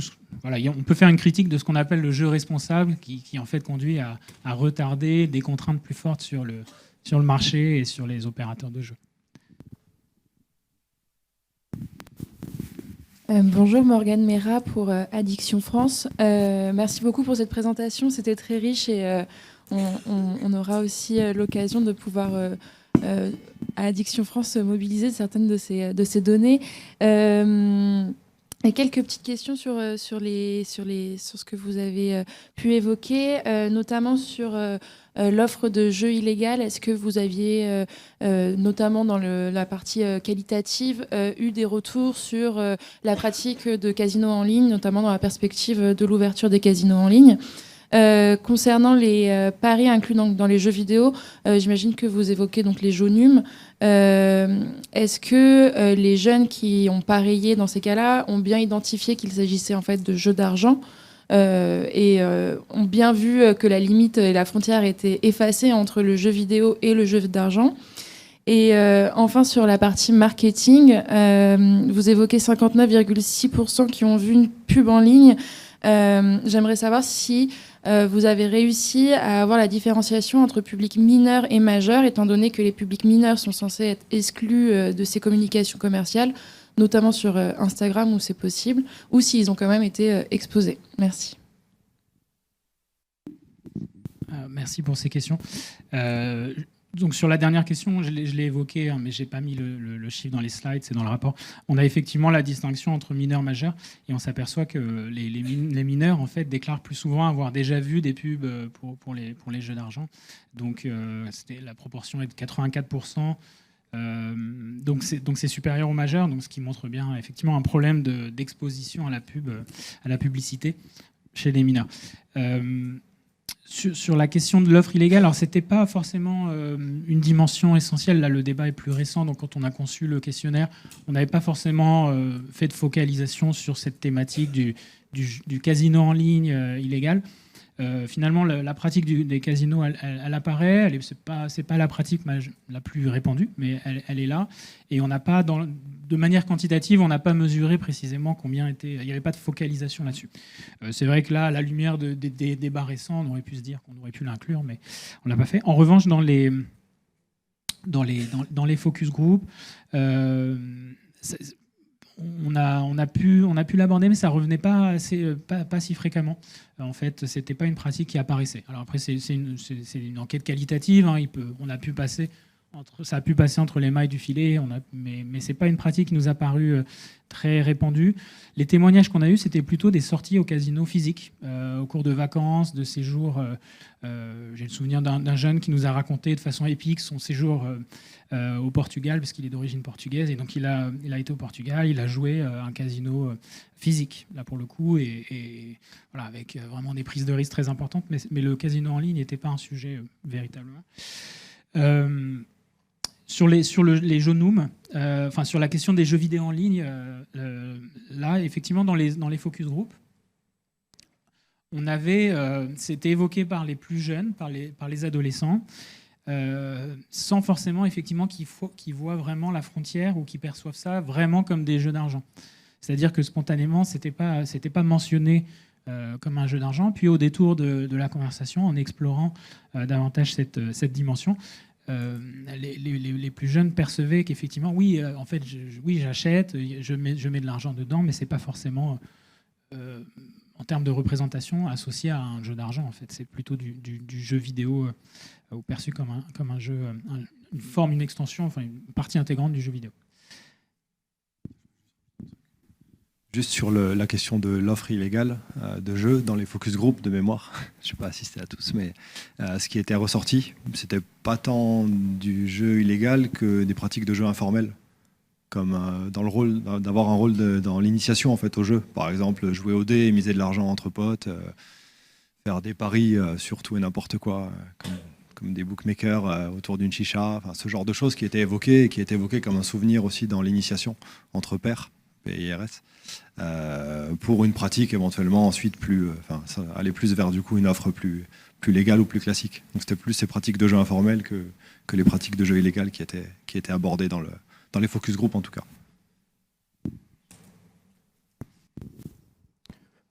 Bonjour, Laurent Musereau, je suis infirmier conseiller technique au niveau de la DSDEN, donc c'est-à-dire au niveau scolaire, je travaille dans le 93. Donc, je m'interroge sur ce que vous expliquez, donc sur les publicités. Les publicités dont les jeunes font partie, vous évoquez ce chiffre de 84% là, qui sont amenés à avoir une publicité. Je suis assez interrogé. Enfin bon, moi j'ai des enfants et je les vois qui jouent, notamment sur les téléphones portables, sur des jeux, n'importe quel jeu, ou qui regardent des vidéos Instagram, TikTok ou autres, qui sont en permanence interrompues par des publicités. Et les publicités, je suis désolé, hein, on voit BetClick, enfin, je ne vais pas tous les citer, hein, mais voilà, on les voit tout apparaître sans aucun souci. Et même sur un simple jeu, une application de jeu, où les jeunes peuvent aller cliquer pour obtenir je ne sais quoi, en regardant une publicité, aller cliquer pour obtenir un gain dans le jeu en particulier, cette publicité est à nouveau une publicité pour un jeu de poker en ligne ou autre, enfin voilà, des jeux d'argent, et ce qui est très très inquiétant. C'est pour ça que ce chiffre, moi, il m'avait l'air tellement sous-évalué. Quand vous parliez des très jeunes, je m'attendais à avoir un 99% ou 100%. 84, je les trouve tellement bas, alors peut-être qu'ils s'en aperçoivent pas aussi, puisque là, on est sur du déclaratif.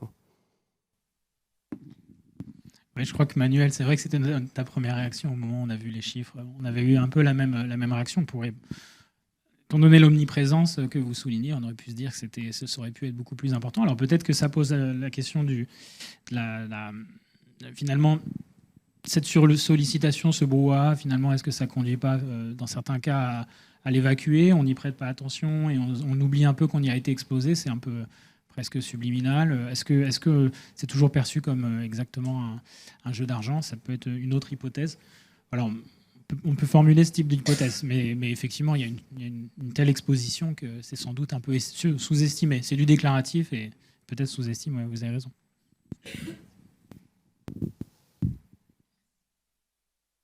Bonjour, moi je m'appelle Camille, je suis éduque de rue en Seine-Saint-Denis et ma question c'était qu'est-ce qu'il existe en fait actuellement, concrètement, comme outil ou levier qu'on peut servir dans nos accompagnements pour surtout pour les mineurs, pour permettre voilà.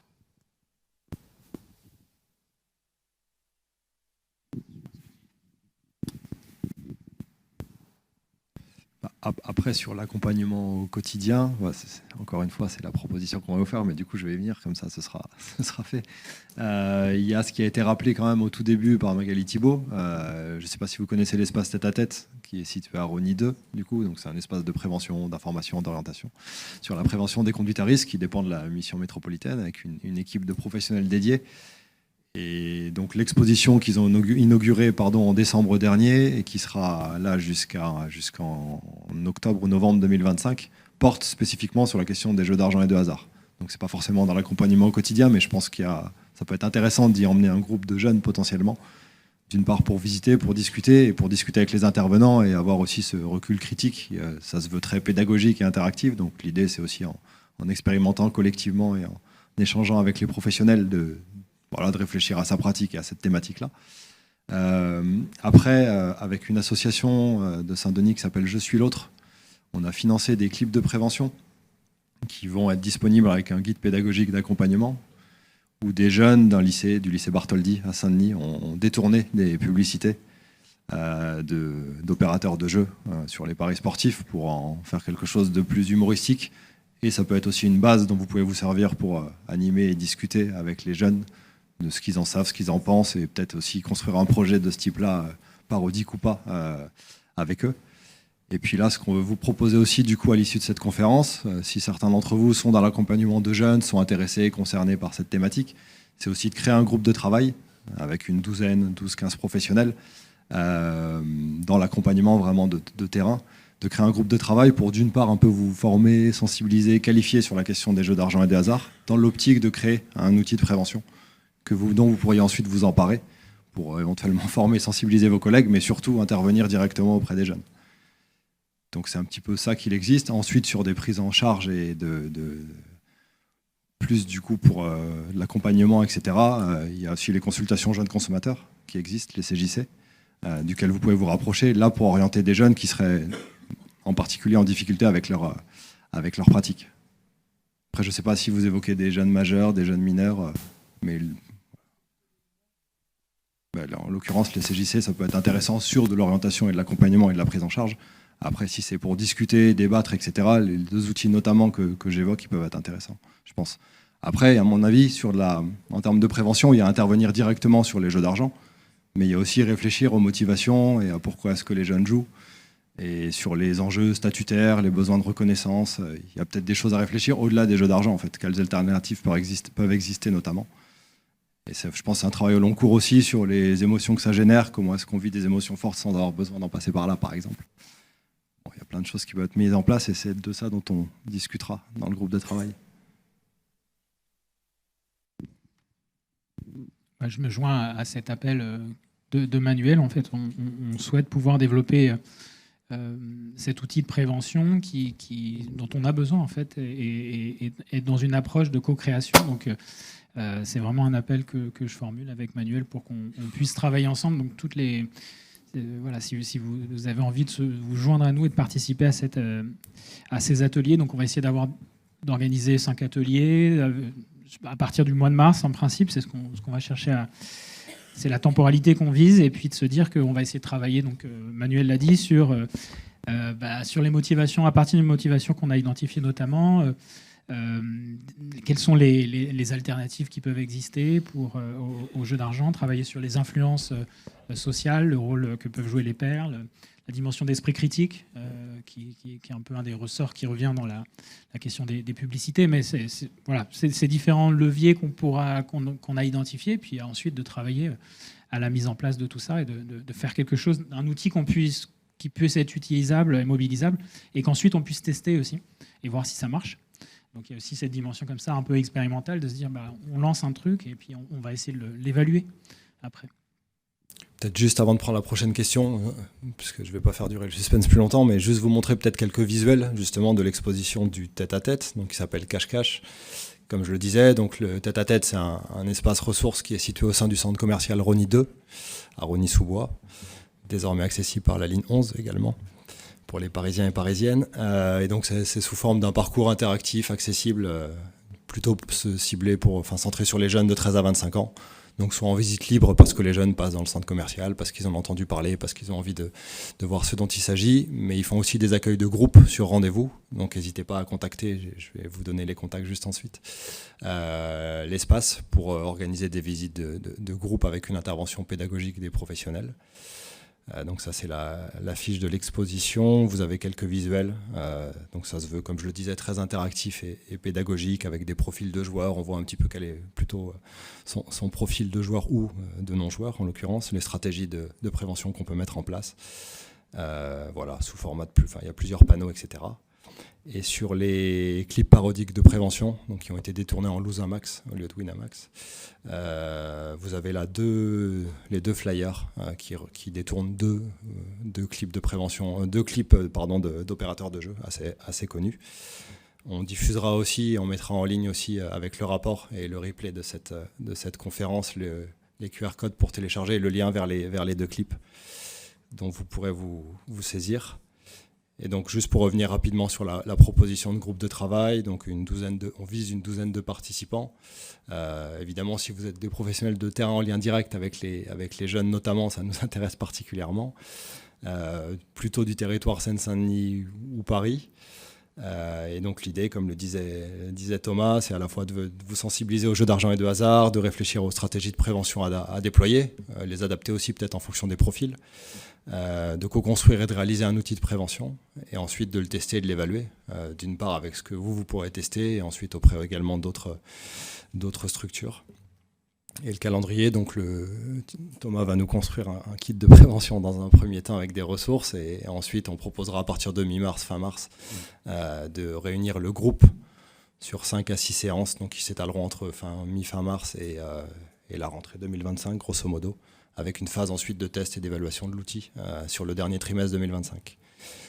N'hésitez pas, après la conférence, à venir nous voir pour qu'on en discute si vous êtes intéressé, qu'on prenne vos coordonnées, qu'on vous recontacte. Voilà. Du coup, prochaine question. Il y en avait une là-haut. Victor Mazy, je suis chargé d'études à l'Observatoire français drogue et tendances addictives, précisément cette question des paris sportifs chez les jeunes. Moi, j'avais une question sur la manière dont vous abordez ce que vous appelez les paris sur les crypto-monnaies. Alors, qu'est-ce que vous entendez par là? Comment vous le définissez? Est-ce qu'il s'agit vraiment d'un pari, donc avec une échéance temporelle et un gain ou une perte par rapport à l'évolution des cours des crypto-monnaies, ou est-ce que c'est simplement l'investissement dans les crypto-monnaies, l'achat, la vente, et donc sans horizon temporel nécessaire? Et à ce moment-là, comment les jeunes abordent cette question-là des crypto-monnaies? Est-ce qu'ils l'abordent vraiment comme un jeu d'argent ou comme une activité qui est distincte? Oui, alors c'était un choix finalement un peu risqué qu'on a pris de se dire on va inclure les cryptos et les paris sur les cryptos. En fait, finalement, dans l'enquête, ce qui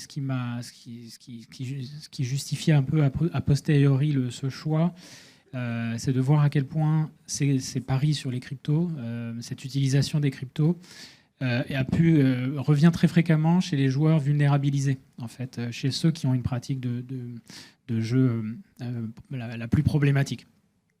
Et en fait, c'est vrai que ce sont dans le droit français, en tout cas d'un point de vue légal, c'est pas considéré comme une forme de jeu d'argent, c'est plutôt une forme d'investissement. On a aussi une forme de pratique qui va être très gamifiée d'une certaine façon à travers différentes applications. Donc c'est quelque chose c'est un objet un peu frontière, un peu hybride, mais qui, en raison de son caractère extrêmement risqué, nous paraissait intéressant. Donc on l'a inclus sans pour autant donner une définition a priori très, très précise aux jeunes. On a simplement présenté ça comme des paris sur des crypto-monnaies. Et on s'aperçoit que finalement, ça correspond assez bien à ce que les jeunes perçoivent en termes de pratique. Donc c'est perçu d'une certaine façon comme un objet un peu hybride, mais qui s'apparente à une forme de pari du point de vue des jeunes, en tout cas dans l'enquête. Donc voilà, je pense que ça répond à peu près.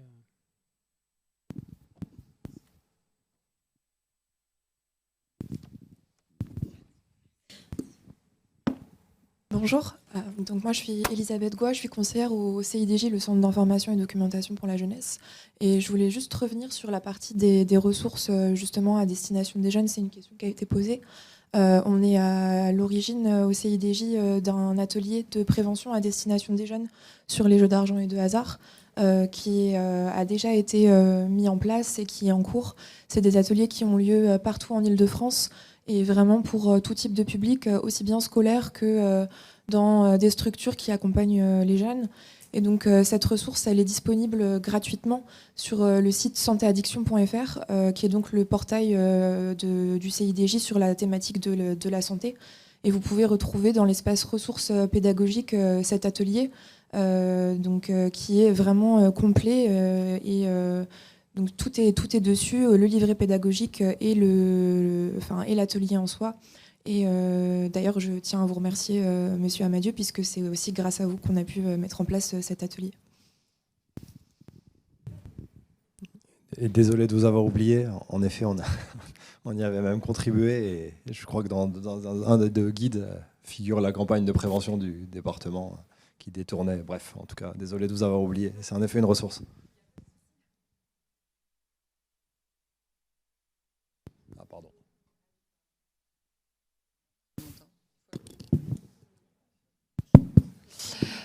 Oui, alors moi je suis Solène, je suis éducatrice spécialisée en club de prévention, Paris, désolée, c'est pas le 93, mais c'est Paris. Moi j'avais plusieurs questions par rapport à ça. La première c'était, est-ce que lorsque vous avez pu identifier que les jeunes jouaient aux jeux d'argent, notamment pour un aspect financier, alors j'ai entendu quand vous disiez que certains jeunes pouvaient dire oui, c'est mieux que de vendre de la drogue, mais en réalité, ils n'ont pas non plus forcément tous cette envie-là.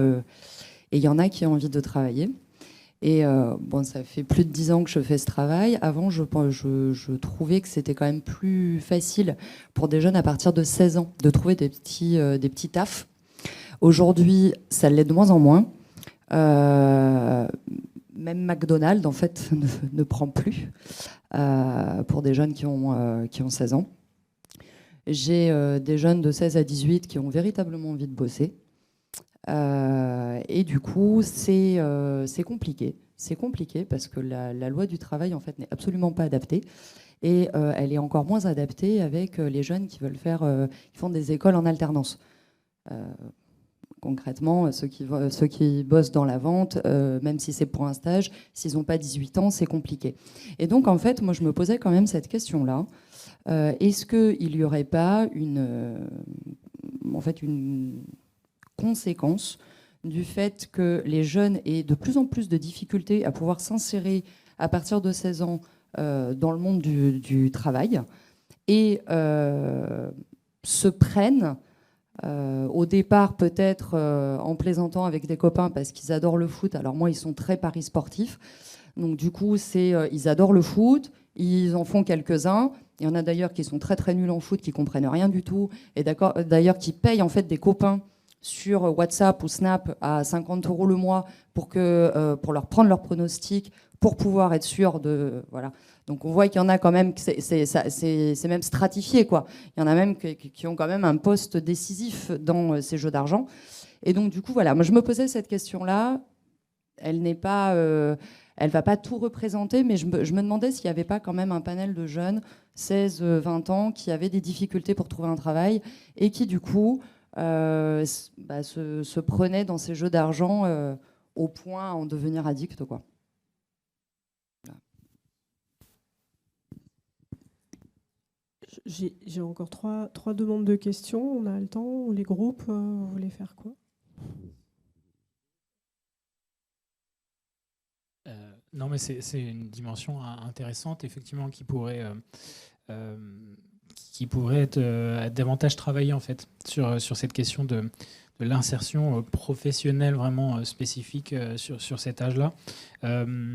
C'est pas forcément quelque chose qui est ressorti, mais en tout cas, c'est pas forcément aussi non plus ce qu'on avait ciblé. On n'avait pas forcément identifié. Donc, merci pour cette piste qui est sans doute une piste de travail aussi sur cette question d'alternative aussi du travail et cette possibilité de travailler ou pas à un âge de 16 ans, même si en fait ça ressort très souvent, évidemment cette question des difficultés, cette dépendance aux parents revenait très fréquemment, cette difficulté aussi à avoir des sources d'argent qui est une motivation très forte et une motivation à la prise de risque, ça revenait très souvent. Mais sur cette question de la loi du travail, la façon dont elle est faite, ça c'est une dimension intéressante. Peut-être juste rappeler que dans les motivations à jouer, si en effet la question du plaisir, des émotions fortes, de montrer sa valeur aux autres ressort, ce qui ressort en premier, c'est quand même s'acheter ce dont j'ai besoin et gagner de l'argent rapidement. Donc même si on peut questionner c'est quoi un besoin et qu'est-ce qu'on met derrière, en effet c'est un angle mort de comment est-ce qu'on peut gagner de l'argent quand on est grand majeur, enfin grand mineur pardon, à partir de 16 ans. Et oui, ça peut être une piste à réfléchir. Et d'ailleurs je ne l'ai pas évoqué dans les alternatives. Et qu'est-ce qu'on pourrait, parce que c'est un angle mort en effet, ouais. Merci. Bonjour, Abdouniaï, directeur de Charon-Opelia à Paris. Merci pour cet exposé. Je voulais juste souligner, mais vous l'avez suffisamment bien fait, le parallèle entre les addictions aux produits et les addictions aux jeux. On voit qu'il y a beaucoup d'éléments qui entrent en jeu. Les mêmes déterminants sociaux de santé rejoignent aussi ce qui va à un moment favoriser les motivations à entrer dans un autre type d'addiction, que ce soit de produits ou autre chose. Le tableau clinique est sensiblement le même. On a exactement les mêmes références quand on va traiter une addiction classique que ce que vous décrivez sur l'addiction au jeu. Et ça m'amène à une question qui, pour moi, est effectivement dans les angles morts, c'est la question du périmètre d'intervention. Est-ce qu'on devrait toujours rester dans une logique de prévention où il est nécessaire, et c'est mon point de vue, d'intégrer la dimension de réduction des risques. C'est-à-dire il y a des jeunes qui sont déjà installés dans ce jeu et pour lesquels, effectivement, le travail va être plus de gérer comment ils se comportent aujourd'hui avec le jeu et les conséquences que ça génère, que l'impact de penser dans un message de prévention qui, je pense, serait inopérant. Donc je pense qu'il y a, en tout cas dans cette modalité d'intervention, un cran qui devrait aller légèrement au-delà de la prévention pour s'attaquer à la question de la réduction des risques. et faire avec ceux qui sont déjà installés dans le jeu, à réduire à minima les risques sociaux, les risques financiers, les risques de désocialisation. Enfin, parce que on le sait aujourd'hui, le tableau clinique est extrêmement similaire. Il ne se passe qu'une différence, c'est au niveau du substrat sur lequel se pose la question de l'addiction, pour dire ça assez caricaturalement.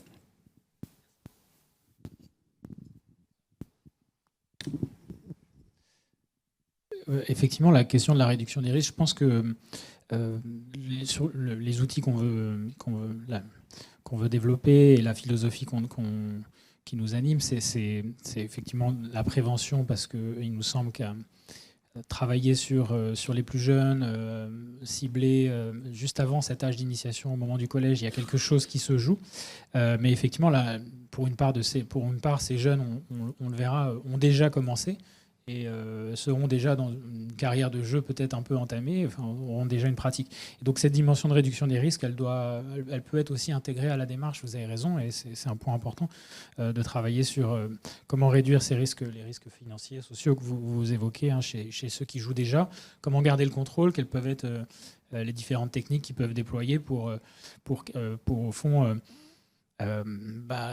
gérer leurs émotions, gérer les influences des pairs, gérer les moments où ils peuvent perdre le contrôle. Donc ça, je pense que cette dimension réduction des risques, en effet, est très importante et on va chercher à y travailler.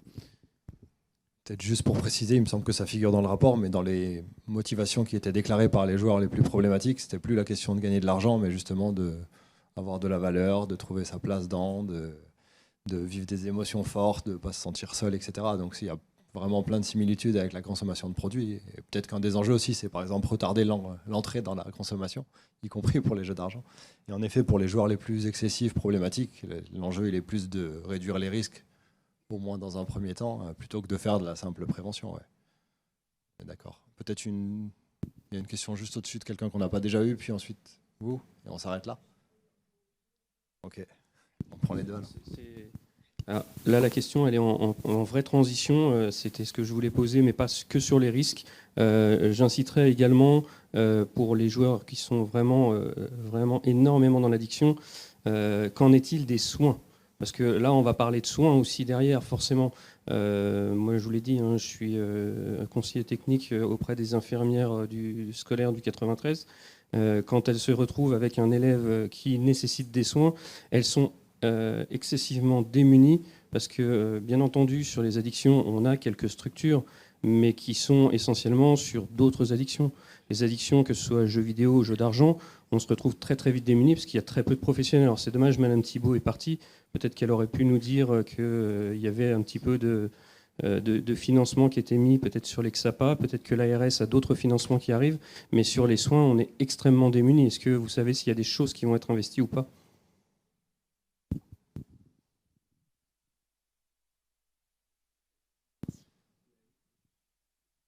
C'est une bonne remarque, mais je n'ai pas de réponse sur les moyens alloués à cette question du soin au niveau du département. Si ce n'est que, bon, à Paris, il y a l'hôpital Marmottan, il y a des structures un peu spécialisées sur ces questions de jeux d'argent qui travaillent ces questions-là depuis de nombreuses années. Mais en Seine-Saint-Denis, peut-être Manuel ? On avait investigué, notamment avec l'Exapa de Seine-Saint-Denis, on avait essayé de savoir dans quelle mesure la question des jeux d'argent était une problématique. Certains nous avaient répondu en nous disant qu'ils avaient quelques personnes, mais qu'ils ne les suivaient pas pour ça. Donc c'était aussi le profil de polyconsommateur. Et du coup, d'autres problématiques prenaient le pas dans le suivi et le soin que sur celle du jeu d'argent en particulier. Donc, je ne sais pas s'il y a de l'investissement particulièrement prévu sur cette question, mais les XAPA peuvent travailler cette question-là, les consultations jeunes consommateurs aussi, et notamment celle de Marmottan qui est beaucoup centrée sur les addictions sans produit aussi. Ça peut être aussi une ressource. Bonjour, Anne Guérin du groupe SOS Solidarité et notamment sur le CARU de Yucca qui est à Bondy. Je voulais répondre. D'abord, il existe effectivement des structures qui soient d'Exapa qui travaillent aussi sur les jeunes et sur la question des jeux d'argent, des jeux vidéo, etc. On a ça sur Monceau, notamment le centre Monceau, dans le 17e arrondissement à Paris. Et sur les questions du travail des jeunes, sur le Yucca, on travaille on suit le projet qui s'appelle le tapage, le travail alternatif payé à la journée, qui permet aux 16-25 ans d'avoir des revenus et des chantiers de 4 heures et qu'un chantier par semaine ou 3 chantiers par semaine selon ce que souhaite le jeune, avec un bulletin de salaire, un vrai travail, et la personne est payée tout de suite après le chantier, ce qui lui permet de voir effectivement ce que c'est de travailler, combien ça rapporte. Et il y a des vraies discussions avec les éducateurs qui sont des éducateurs du CARUD, du coup, sur la question de la consommation, de la question de l'addiction, quel que soit le produit ou l'absence de produit, et notamment les jeux d'argent et de hasard. Voilà.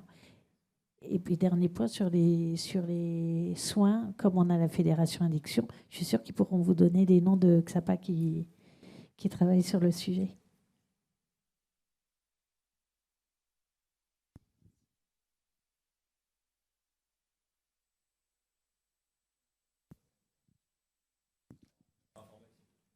Je me permets de reprendre la parole parce que quand vous demandiez, enfin vous avez vu avec les XAPA, et en fait c'est souvent associé à d'autres consommations. Je me disais, enfin bon, ça fait des années que je travaille avec les jeunes. Il y a 15 ans, moi je disais, dans mes établissements scolaires, j'ai pas de problème de harcèlement. J'avais jamais vu, mais en fait j'étais pas formée. Il y a encore 5-6 ans, je disais, j'ai pas de problème de prostitution. Et depuis que je suis formée, j'en vois énormément. Et si je suis venue aujourd'hui, c'est parce que je me suis dit, les jeux d'argent, j'en ai jamais entendu parler. Et du coup, j'aborde pas ça avec les jeunes et je ne sais pas. Et par rapport aux chiffres que vous avez donnés, je me dis forcément, j'ai plein d'élèves, quoi. Et je pense qu'on est très nombreux dans le 93 et sur Paris à ne pas du tout maîtriser l'ampleur de la problématique. Donc voilà, je vous remercie de cette journée. Je pense que c'est pas suffisant. Je pense qu'on aura besoin d'un peu plus de temps pour bien assimiler ça. Et vous disiez que peut-être que l'addiction un peu au jeu, enfin les consommations problématiques pouvaient retarder les consommations d'autres produits. En même temps, vous disiez qu'on a énormément de joueurs problématiques dans des conditions de vie très précaires.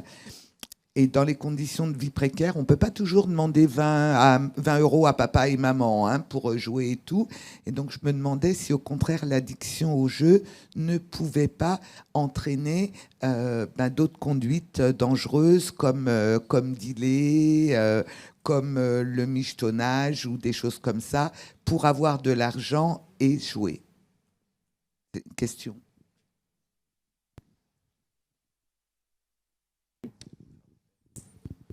Oui.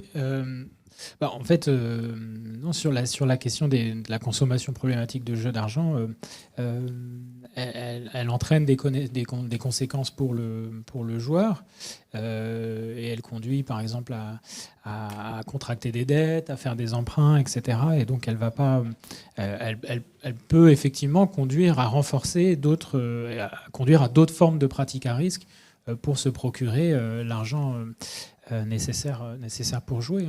Tout à fait, vous avez raison de le souligner. Il me semble que c'est un des résultats de l'enquête, effectivement.